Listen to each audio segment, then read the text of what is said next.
সকাল ৯টা জানালা ভেদ করে রোদের আলো রুমে এসে পড়েছে ইনায়া। ঘুমন্ত ইনায়া পিটপিট করে চোখ খুলে তাকায়। সে নিজেকে অরণ্যের বুকে আবিষ্কার করে আষ্টে পিষ্টে জড়িয়ে ধরে রেখেছে অরণ্যকে, যেন হাতের বাঁধন ছেড়ে দিলে অরণ্য পালিয়ে যাবে। আজ প্রায় ২ বছর পর এমন সকাল ইনায়ার জীবন এসেছে। কতদিন অপেক্ষা করেছে শুধু এই সকালের জন্য। অল্প সময় ঘুমন্ত অরণ্যকে দেখে সে এরপর ঘড়ির দিকে খেয়াল করে দেখে সকাল ৯টা। সর্বনাশ, সকাল ৯টা বেজে গেছে আর ইনায়া এখনো ঘুমিয়ে রয়েছে।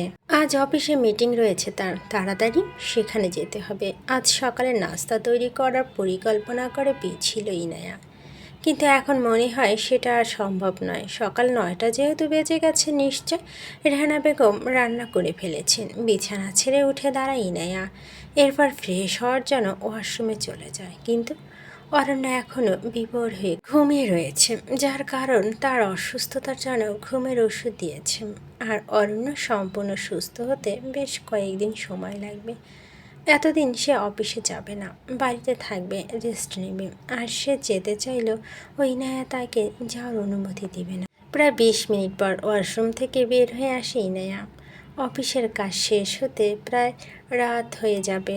এখন গোসল করার সময় থাকবে না, যার জন্য সে এক্ষুনি গোসল সেরে নেবে। এরপর আয়নার সামনে দাঁড়িয়ে ভেজা চুল তাওয়ালা দিয়ে মুছতে থাকে। সামান্য তৈরি হয়ে নিচে চলে যাবে সে, কিন্তু যাওয়ার আগে অরণ্যকে ঘুম থেকে ওঠানো দরকার।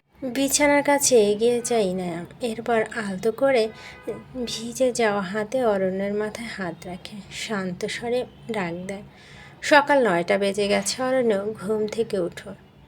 সকালে খাওয়া দাওয়া শেষ করে ওষুধ খেতে হবে আপনাকে, শান্ত স্বরে ডাকে ইনায়া। কিন্তু অরণ্য উঠে যা, বরং সে নাক মুখ কুঁচকে না তাকে আবার ঘুমিয়ে পড়ে। অরণ্য বাচ্চাদের মতো এমন আচরণ দেখে ইনায়া হেসে ফেলে।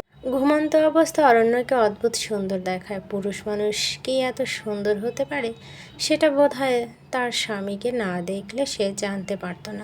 কিন্তু এখন স্বামীর উপরে প্রেমে যাওয়া বাদ দিয়ে তাকে উঠাতে হবে। ইনায়া এখন সামান্য জোরে ডাক দেয় অরণ্যকে, অরণ্য ঘুম থেকে উঠুন। অরণ্য গম্ভীর কণ্ঠে ইনায়ার ডাক শুনে অরণ্য ঘুম ভেঙে যায়। ঘুমন্ত অবস্থায় বিরক্ত হয়ে চোখ খুলে তার সামনে তাকিয়ে দেখে ইনায়া বসে আছে সেখানে। এতক্ষণে বিরক্তি মাখা মুখ মুগ্ধতায় ছুঁয়ে যায়। সদ্য গোসল করে আসা নারী রূপে উন্মাদ হয়ে যায় অরণ্য।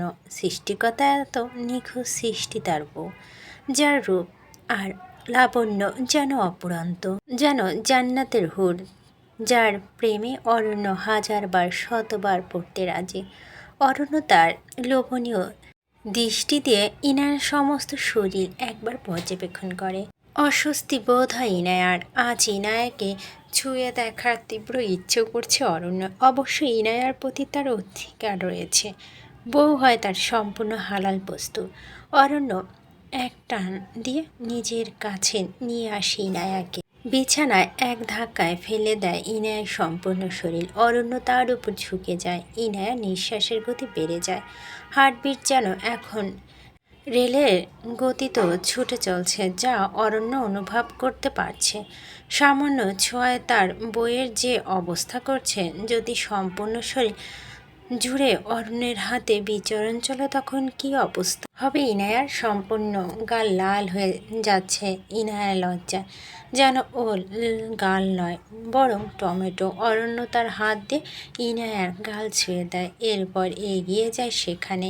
দীর্ঘ সময় ধরে কারো চুম্বন করে সেখানে প্রায় শতখানেক বার ঠোঁট ছুঁয়ে দেয় ইনায়ার। সঙ্গে সঙ্গে অরণ্যর গলায় হাত রাখে। অরণ্য ইনায়ার কানের কাছে গিয়ে মাতাল করা কণ্ঠে বলে, শত্রু হয়ে জীবনে এসেছেন, বউ হয়ে থেকে যান। সারা জীবন ভালোবাসা আর যত্ন করে দিয়ে আলগে রাখবো, কথা দিলাম। ভালোবাসি বউ, অনেক ভালোবাসি তোমায়। ইনায়া ভালোবাসি শব্দটা শুনে মনটা জুড়িয়ে যায়। তার সমস্ত শরীর কেঁপে ওঠে। কম্পিত ঠোঁটে আঙ্গুল ছুঁয়ে দেয় অরণ্য, এরপর অনগ্রসর হয় সেই দিকে। যখন ইনায়া একদম কাছে গিয়ে ঠোঁটে ঠোঁট মিলিত করবে, হঠাৎ করে তখন দরজা করা শব্দ শোনা যায়। অরণ্য যথেষ্ট বিরক্ত হয়, সম্পূর্ণ মুড নষ্ট করে দিয়েছে তার। বাহির থেকে সাইমা ডাক দেয়, ইনায়া তুমি কি এখনো ঘুম থেকে ওঠো নাই? আজকে না তোমার অফিসে মিটিং রয়েছে ইনায়া? অফিসের মিটিং শব্দটা শুনে ইনায়া হুঁশ ফিরে আসে। তার দেরি হয়ে যাচ্ছে, এখন যদি অরণ্যের সাথে তাকে তবে তার মিটিং মিস হয়ে যাবে। শরীরের ওপর থেকে ধাক্কা দিয়ে অরণ্যকে উঠিয়ে দেয় ইনায়া। এরপর তাড়াহুড়ো করে বের হয়ে যায়। বিরক্তি নিয়ে বিছানায় শুয়ে পড়ে অরণ্য। দরজা খুলে দেয় ইনায়া। সাইমা বলে, এত দেরি কেন করলে ঘুম থেকে উঠতে? আম্মু এখন থেকে খাওয়ার জন্য ডেকে যাচ্ছে তোমাকে, তাড়াতাড়ি নিচে যাও, না হলে কিন্তু বকা খাবে। রেহানা বেগম সকলের খাওয়া দাওয়ার ব্যাপারে যথেষ্ট করা। সাইমার সাথে ইনায়া নিচে চলে যায়, তবে আয়ান তার মামার ঘরে ভিতরে আসে। এতক্ষণ সাইমার কোলে ছিল সে। বিছানা উপর হয়ে শুয়ে পড়ে অরণ্য। বাড়ির প্রত্যেক সদস্য তার শত্রু। বউ এমনই তার থেকে দূরে দূরে থাকে। আর যখন বউ তার কাছে আসতে চায় তখন বাড়ির কেউ এসে বিরক্ত করে। মনে হয় না এই জন্মে অরণ্যর বাসর হবে। বিয়ে প্রায় 3 বছর হয়ে গেল, কিন্তু এখনও বাসর হলো না। কি দুঃখের বিষয়। আয়ন রুমে প্রবেশ করে, বিছানায় শুয়ে থাকা অরণ্যের কাছে ছুটে যায়। এরপর আদুরি স্বরে বলে, মামা কি হয়েছে তোমার? তুমি এমন করে বিছানায় শুয়ে আছো কেন? আয়নের কণ্ঠে শুনে অরণ্য এগিয়ে আসে তার কাছে, এরপর কোলে তুলে নেয়।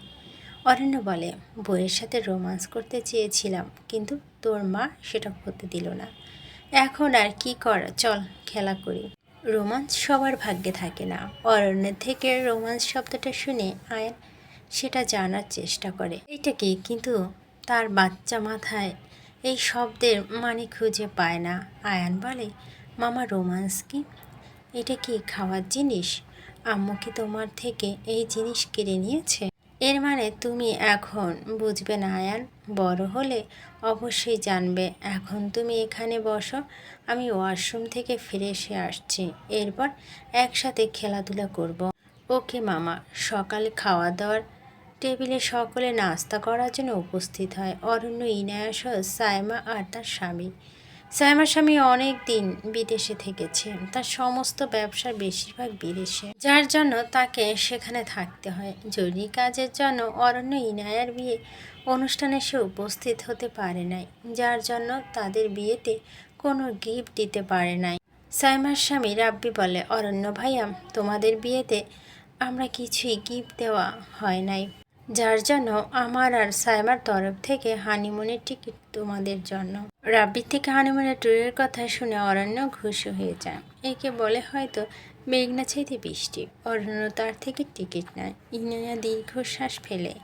হানিমুনে গেলে এই অরণ্য তাকে কাঁচা চিবিয়ে খেয়ে ফেলবে। তার যে কী অবস্থা হবে। অরণ্য ইনায়ের কাছে গিয়ে বলে, বউ, তোমার হানিমুনে গিয়ে কে বাঁচাবে? তুমি শেষ। অরণ্যরাজ চৌধুরী তোমাকে শেষ করে দিয়েই শান্ত হবে।